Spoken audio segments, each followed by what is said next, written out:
नमस्कार दोस्तों, ये सच्ची घटना उत्तर प्रदेश के गाजियाबाद के एक छोटे से कस्बे से जुड़ी हुई है, जहां मात्र 8 दिन की विवाहिता पत्नी अपने पति का गला दबाकर नशीला गोली पदार्थ खिलाकर उसकी हत्या कर देती है। जी हाँ मेरे दोस्तों, आज की इस पूरी सच्चाई को, पूरी घटना के बारे में हम जानते हैं कि क्या चीज है, कैसे है। होता यह है कि जब लड़के की शादी होती है उसकी उम्र 27 साल होती है और लड़की की जिसकी शादी होती है उसकी उम्र 25 साल के अप्रॉक्स होती है।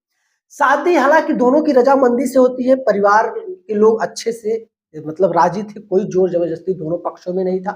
शादी विवाह की जो घटनाक्रम थे सब कुछ बहुत अच्छे से सुनिश्चित किए गए। पत्नी उसकी आती है लड़के के घर पे आती है दुल्हन बनकर, अच्छे से सब कुछ सुहाग रात का जो रस्म होता है सब कुछ बहुत अच्छे से निभाया जाता है। लड़का जो था वो ड्रिंक करने का और नशीला गोलियों लेने का बड़ा शौकीन था। उसकी जेब में 2-4 नशीली गोलियां तो रहती ही रहती थी, उसमें दो राय नहीं था, क्योंकि लड़का हमेशा नशे में धुत रहना चाहता था। दिन में यहाँ तक कि सुबह जब सो के उठता था तो भांग की गोलियां, वो जो 2-4 रुपए की आती है मार्केट में, बहुत आसानी से अवेलेबल हो जाती है, उस गोलियों को वो खा लेता था। सारा दिन वो मस्त रहता था। जुगाड़ लगने पर दोपहर में या फिर शाम तक वो गांजा भांग भी फूंक लेता था। रात में वो देसी शराब मारकर 2-3 क्वार्टर फिट हो जाता था, उसके बाद घर पे आता था। अब शादी के 2-3 दिन तक तो सब कुछ बहुत ठीक ठाक था। पत्नी को ऐसा लगे, 3 दिन के बाद जब उसने अपने रंग दिखाना शुरू कर दिया, लड़की हैरान हो गई कि इसके साथ मेरा जीवन सच में बीतेगा कैसे, मैं क्या करूं, किससे बताऊं, अब मैं जाऊं कहां। इसके साथ तो मैंने 7 फेरे ले लिए, मुझे क्या करना चाहिए, दिमाग नहीं काम कर रहा। लड़की एकदम पूरा परेशान हो गई। लड़की अपने माता से फोन करके बात करती है और कहती है, माता जी इनका जो व्यवहार है, इनका जो लक्षण है, मुझे कुछ सही नहीं लगता। मैं बहुत परेशान हूँ, ये नशे में धुत रहते हैं हमेशा दिन और रात। हालांकि दिन में तो ठीक ठाक रहते हैं, लेकिन रात में तो चलने की अवस्था में नहीं रहते, इतना ज्यादा ये नशा करते हैं। उसकी माता ने कहा, ठीक है बेटी तुम परेशान मत हो, 10-12 दिन का दिन रखा है हमने, किसी तरीके से काटो। तुम हमारे पास अच्छे से घर पे आ जाओ, उसके बाद हम यहाँ एक पंचायत बैठाएंगे। पंचायत के माध्यम से फिर लड़के को बुलाया जाएगा। जो डिसीजन आएगा पंचायत के माध्यम से, वो डिसीजन पे हम लोग काम करेंगे। तुम बिल्कुल परेशान मत होना, दामाद को कुछ कहना मत। लड़की कहती है, ठीक है माता जी, आप लोगों का इज्जत और मर्यादा देख कर ही मैं चुप हूं, नहीं तो अभी तक मैं इनका क्या कर देती मैं खुद नहीं जानती। लड़की गुस्से में एकदम पूरा फूल रही थी, लेकिन कुछ कर नहीं पा रही थी, करे तो करे क्या। शादी का 5वां दिन जब था, 5वें दिन लड़का शाम को 1 क्वार्टर पीता है, शराब पीता है, मतलब नशे में थोड़ा कम था और थोड़ा भांग गांजा वगैरह फूक फूक के आया था।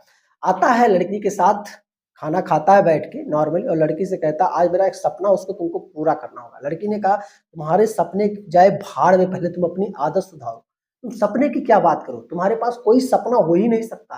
तुम सोचो कि मुझे आए अभी 4-5 दिन नहीं हुए, तुम अपना ये हुलिया दिखा रहे हो। मुझे पहले से पता होता मैं आत्महत्या कर लेती, लेकिन मैं तुमसे शादी नहीं करती। लड़का नाराजगी जताते हुए कहा, मर जाओ, मुझसे क्या फर्क पड़ता है, क्यों कर ली मुझसे शादी, मैं अपने तुम्हारे लिए या किसी के लिए अपने आप को बदल नहीं सकता।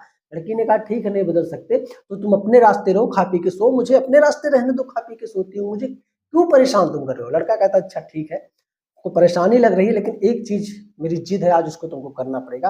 अनैतिक प्रकार से सेक्स, जो कि लड़की जब सुनती है उसको बहुत बुरा लगता है। प्राइवेट पार्ट को किस तरीके से मैं वीडियो में एक्सप्लेन करूं, मेरे पास शब्द नहीं है दोस्तों। अब लड़की जब इस चीज को सुनती है तो बहुत डिस्टर्ब हो जाती है कि इनके दिमाग में चल क्या रहा है।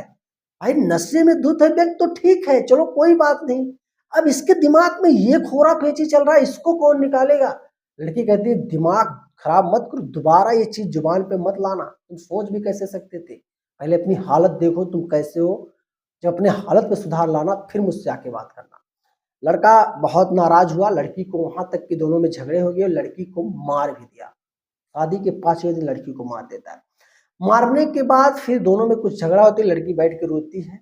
तकरीबन 2-3 दिन इसी तरीके से गुजरते और लड़के का हर दिन वही जिद था जो लड़का पहले जिद दिखाया था।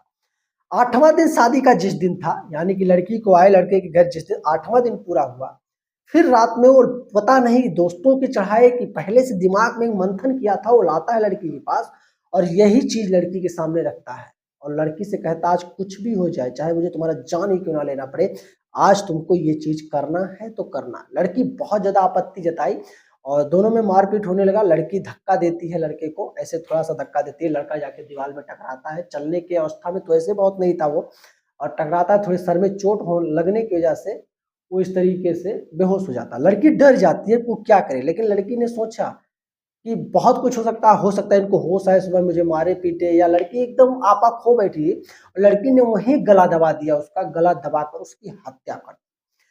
जब सुबह होता है, लड़की पूरी रात कमरे में बैठकर सिर्फ रो रही थी, ना तो दरवाजा उसने खोलकर किसी को सूचना दिया, ना तो कुछ बताया।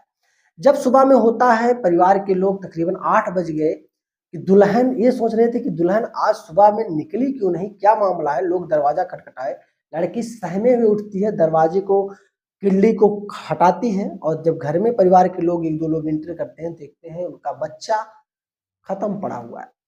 पूरे घर में अफरा तफरी का माहौल बन जाता है। उसके बाद पुलिस को सूचना जाती है, नजदीकी चौकी से पुलिस वाले आते हैं, लड़की को हिरासत में लेते हैं, महिला कांस्टेबल भी साथ में होती है। ले जाकर थाने पे लड़की से पूछताछ किया जाता है। लड़की ने वो सारी चीजें बताई महिला कांस्टेबल के जरिए, चौकी इंचार्ज, थाना इंचार्ज से, जो अभी आपने वीडियो में सुना मुझसे, वो सारी चीजें लड़की ने एक्सप्लेन किया। अब जो थाना इंचार्ज था, महिला कांस्टेबल थी, सबके समझ में नहीं आ रहा था कि लड़की के साथ सच में किया क्या जाए, लेकिन संविधान के हाथों सब बंधे होते हैं। अब पुलिस ना चाहते हुए भी लड़की को जब पकड़ ली है और लड़के के घर वालों ने कंप्लेन किया है, तो जाहिर सी बात उनको कोर्ट में मामला सौंपना पड़ेगा। ले जाकर कोर्ट में मामले को सौंपते हैं, वहां पर मजिस्ट्रेट लड़की का बयान लेता है। सब कुछ होने के बाद लड़की को सजा कुछ दे दिया जाता है, उसको जेल भेज दिया जाता है।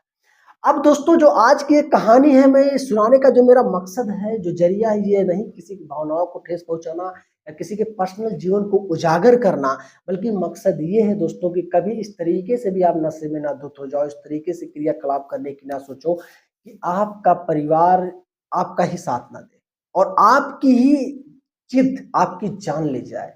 इस चीज को नोट रखना। वीडियो पसंद आई हो तो लाइक करना, चैनल पे नए हो तो सब्सक्राइब करना। मिलेंगे फिर एक शानदार कॉन्सेप्ट को लेकर, तब तक के लिए।